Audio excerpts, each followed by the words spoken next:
And now, it's time for another Dice Tower review with Tom Vasel. Hey folks, today we're going to take a look at a game called Ninja Dice, which comes in this cloth bag.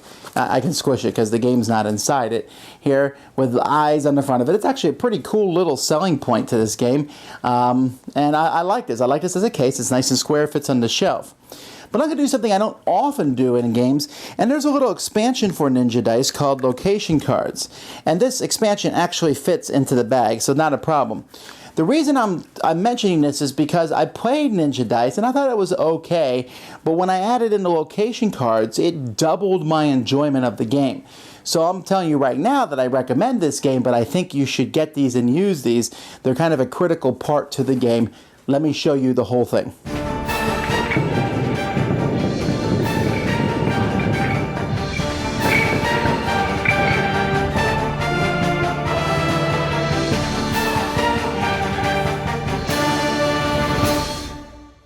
At the beginning of the game, each player is going to get 3 coins from this pile here. You got copper coins and then 5s and 10s, so everyone gets 3 coins. Huzzah!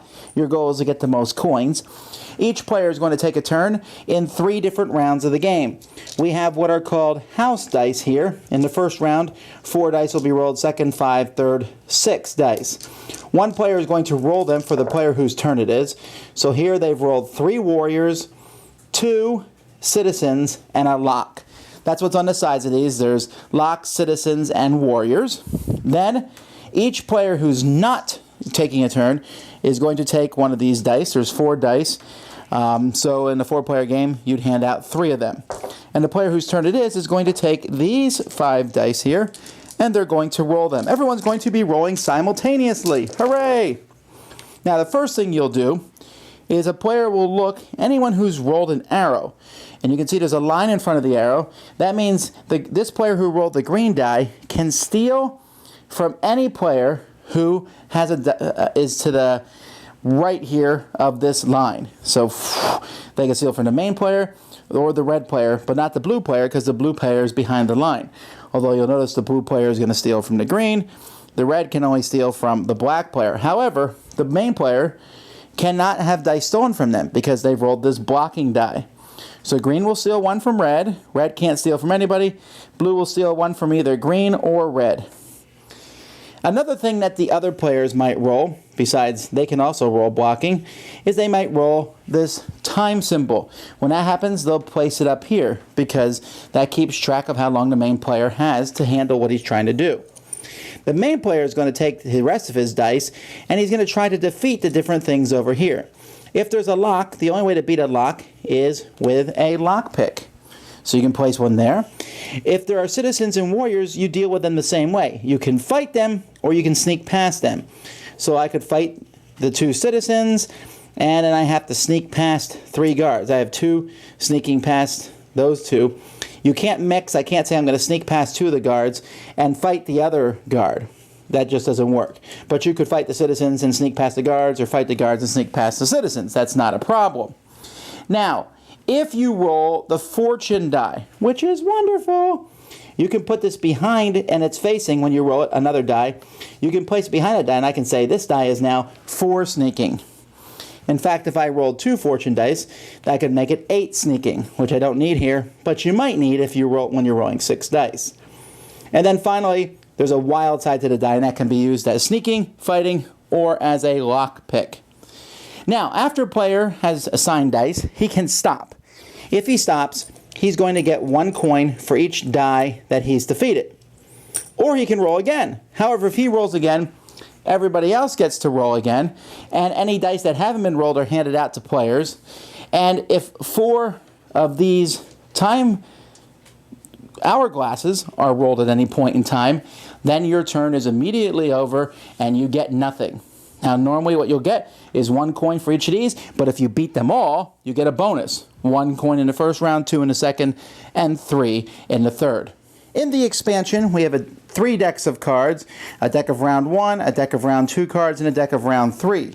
These cards are shuffled. You're going to put 1 more than the number of players in the middle of the table, and they have some pretty nice artwork on them. And on a player's turn, they're going to pick which of these they're going to fight or go up against. These can change a little bit about how the game works. For example, here, this just rolls 4 dice. But if you don't beat the house on the first roll, you're going to add 1 more die. You'll be fighting 5 dice. This is 3 dice plus an automatic samurai and a lock. Here's 3 dice plus 2 locks, and you can't run away unless you beat the locks.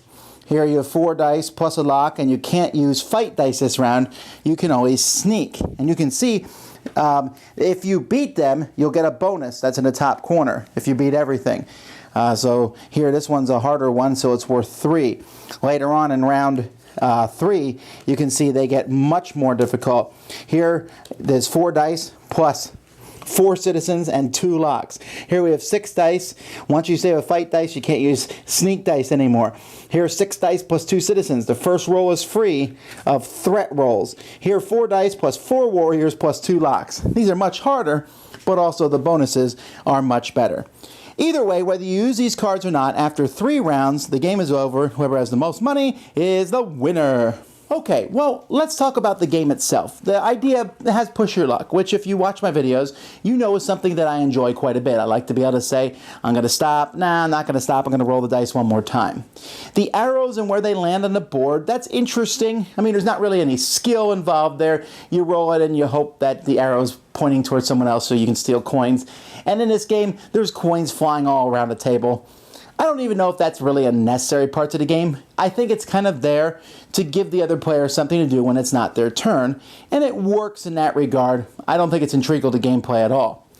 Now, what is important, though, is the player who's going and what are you going to do on your turn. 4 dice are pretty easy. Everybody should be able to beat them as long as the other people just don't roll 4 hourglasses on the... Well, they can't roll them on the first turn. You always have 1 free roll.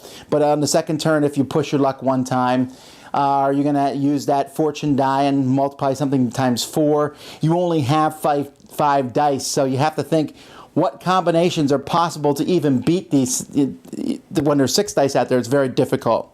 Adding these cards in, I think, adds a lot of fun because you can pick which one you're going to do. And they're kind of thematic. I like once you use a fight die, you can't use any sneak dice anymore. Or, you know, when you're in the prison, you can't get out unless you beat the locks. You can't escape until you've beaten those locks. That's a cool idea. Adds a little bit of theme to this game and also gives you a choice. I'm going to go for a harder one, but maybe get more points, or go for an easier one. And this is still a light game, obviously, but it offers those choices. It offers you pushing your luck, and then when you add these cards, it offers you which place you're going to.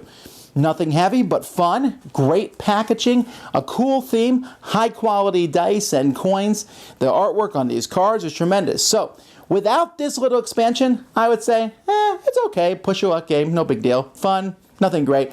With this little card expansion, very impressed. And when I went through the expansion, looked through, and I saw Steve Avery's name in, who's my co-designer for Nothing Personal, and I could imagine that he did that because adding just a little bit of theme in here is a pretty cool idea. Anyway, Ninja Dice. Thanks so much for watching the Dice Tower videos. Find more great videos and reviews, as well as our top-rated audio podcast at Dicetower.com. You can also find other great shows at Dicetowernetwork.com. I'm Eric Summerer, and you've been watching The Dice Tower. The Dice Tower is sponsored by Cool Stuff Inc., where you can find great games for great prices. Cool stuff in stock. Check them out at CoolStuffInc.com. Shut that door.